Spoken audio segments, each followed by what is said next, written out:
I am writing this under an appreciable mental strain, since by tonight I shall be no more. Penniless, and at the end of my supply of the drug which alone makes life endurable, I can bear the torture no longer, and shall cast myself from this garret window into the squalid street below. Do not think from my slavery to morphine that I am a weakling or a degenerate. When you have read these hastily scrawled pages, you may guess, though never fully realize, why it is that I must have forgetfulness or death. It was in one of the most open and least frequented parts of the broad Pacific that the packet of which I was supercargo fell a victim to the German sea raider. The Great War was then at its very beginning, and the ocean forces of the Hun had not completely sunk to their later degradation, so that our vessel was made legitimate prize, whilst we of her crew were treated with all the fairness and consideration due us as naval prisoners. So liberal indeed was the discipline of our captors, that 5 days after we were taken, I managed to escape alone in a small boat with water and provisions for a good length of time. When I finally found myself adrift and free, I had but little idea of my surroundings. Never a competent navigator, could only guess vaguely by the sun and stars that I was somewhat south of the equator. Of the longitude I knew nothing, and no island or coastline was in sight. The weather kept fair, and for uncounted days I drifted aimlessly beneath the scorching sun, waiting either for some passing ship or to be cast on the shores of some habitable land. But neither ship nor land appeared, and I began to despair in my solitude upon the heaving vastness of unbroken blue. The change happened whilst I slept. Its details I shall never know, for my slumber, though troubled and dream-infested, was continuous. When at last I waked, it was to discover myself half sucked into a slimy expanse of hellish black mire, which extended about me in monotonous undulations as far as I could see, and in which my boat lay grounded some distance away. I might well imagine that my first sensation would be of wonder at so prodigious and unexpected a transformation of scenery. I was in reality more horrified than astonished, for there was in the air and in the rotting soil a sinister quality which chilled me to the very core. The region was putrid with the carcasses of decaying fish, and of other less describable things which I saw protruding from the nasty mud of the unending plain.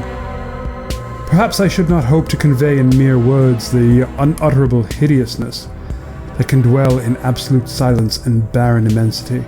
There was nothing within hearing, and nothing in sight save a vast reach of black slime. Yet the very completeness of the stillness and homogeneity of the landscape oppressed me with a nauseating fear. The sun was blazing down from a sky which seemed to me almost black in its cloudless cruelty, as though reflecting the inky marsh beneath my feet. As I crawled into the stranded boat, I realized that only one theory could explain my position. Through some unprecedented volcanic upheaval, a portion of the ocean floor must have been thrown to the surface, exposing regions which for innumerable millions of years had lain hidden underneath unfathomable watery depths. So great was the extent of the new land which had risen beneath me, that I could not detect the faintest noise of the surging ocean, strain my ears as I might, nor were there any seafowl to prey upon the dead things. For several hours I sat thinking or brooding in the boat, which lay upon its side and afforded a slight shade as the sun moved across the heavens. As the day progressed, the ground lost some of its stickiness and seemed likely to dry sufficiently for traveling purposes in a short time. That night I slept but little, and the next day I made for myself a pack containing food and water, preparatory to an overland journey in search of the vanished sea and possible rescue. On the third morning I found the soil dry enough to walk upon with ease. The odor of the fish was maddening, but I was too much concerned with graver things to mind so slight and evil, and set out boldly for an unknown goal. All day I forged steadily westward, guided by a faraway hummock which rose higher than any other elevation in the rolling desert.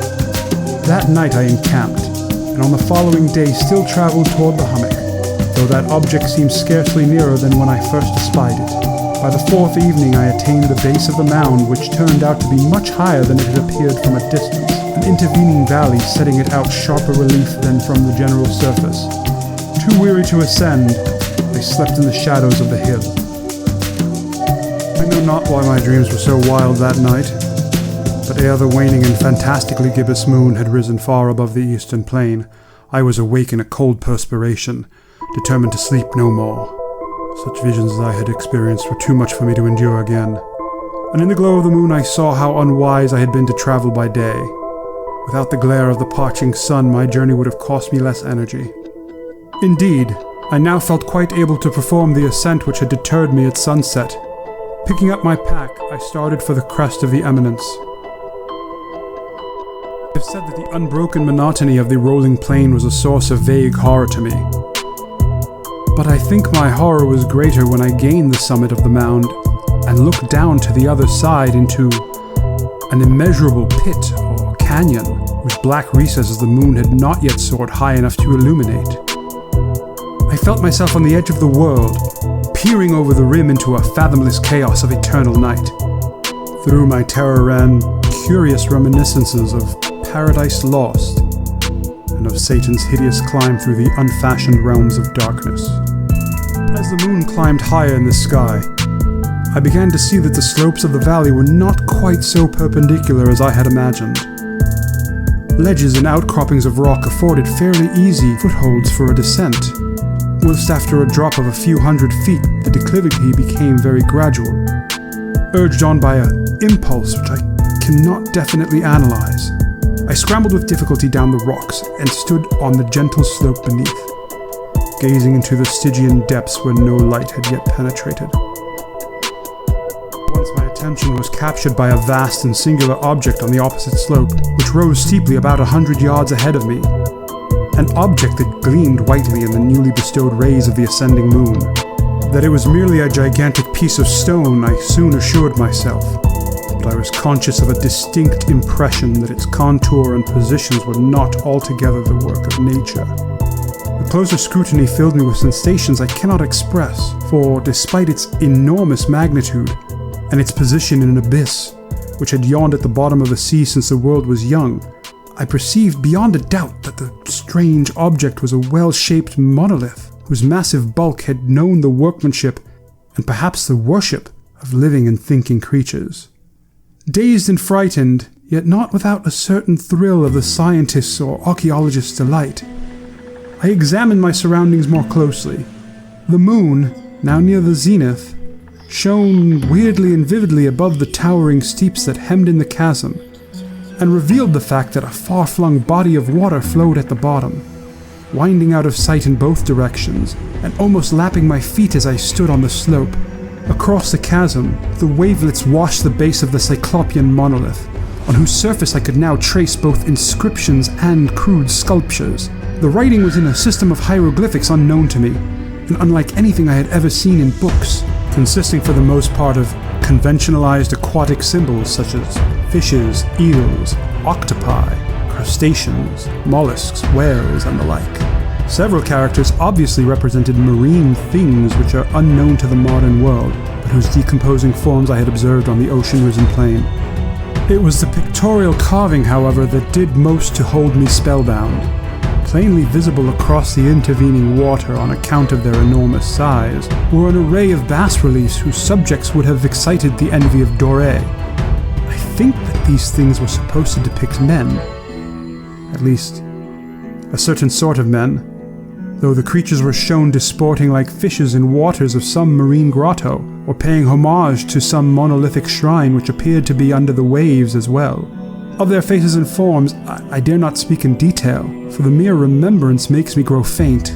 Grotesque beyond the imagination of a Poe or a Bulwer, they were damnably human in general outline despite webbed hands and feet, shockingly wide and flabby lips, glassy bulging eyes, and other features less pleasant to recall. Curiously enough, they seemed to have been chiseled badly out of proportion with their scenic background. One of the creatures was shown in the act of killing a whale represented as but little larger than himself. I remarked, as I say, their grotesqueness and strange size, but in a moment decided that they were merely the imaginary gods of some primitive fishing or seafaring tribe, some tribe whose last descendant had perished eras before the first ancestor of the Piltdown or Neanderthal man was born. awestruck at this unexpected glimpse into a past beyond the conception of the most daring anthropologist. I stood musing while the moon cast queer reflections on the silent channel before me. Then suddenly I saw it, with only a slight churning to mark its rise to the surface. The thing slid into view above the dark waters. Vast, Polyphemus-like, and loathsome, it darted like a stupendous monster of nightmares to the monolith, about which it flung the gigantic scaly arms, the while it bowed its hideous head and gave vent to certain measured sounds. I think I went mad then. Of my frantic ascent of the slope and cliff, and of my delirious journey back to the stranded boat, I remember little. I believe I sang a great deal, and laughed oddly when I was unable to sing. I have indistinct recollections of a great storm some time after I reached the boat. At any rate, I know that I heard peals of thunder and other tones which nature utters only in her wildest moods. When I came out of the shadows, I was in a San Francisco hospital, brought thither by the captain of an American ship which had picked up my boat in mid-ocean. In my delirium I had said much, but found that my words had been given scant attention. Of any land upheaval in the Pacific, my rescuers knew nothing, nor did I deem it necessary to insist upon a thing which I knew they could not believe. Once I sought out a celebrated ethnologist and amused him with peculiar questions regarding the ancient Philistine legend of Dagon, the fish god. But soon perceiving that he was hopelessly conventional, I did not press my inquiries. It is at night, especially when the moon is gibbous and waning, that I see the thing. I tried morphine, but the drug has given only transient surcease and has drawn me into its clutches as a hopeless slave. So now I am to end it all, having written a full account for the information or the contemptuous amusement of my fellow men. Often I ask myself if it could not at all have been a pure phantasm, a mere freak of fever as I lay sun-stricken and raving in the open boat after my escape from the German man-of-war. This I ask myself, but does it come before me a hideously vivid vision in reply?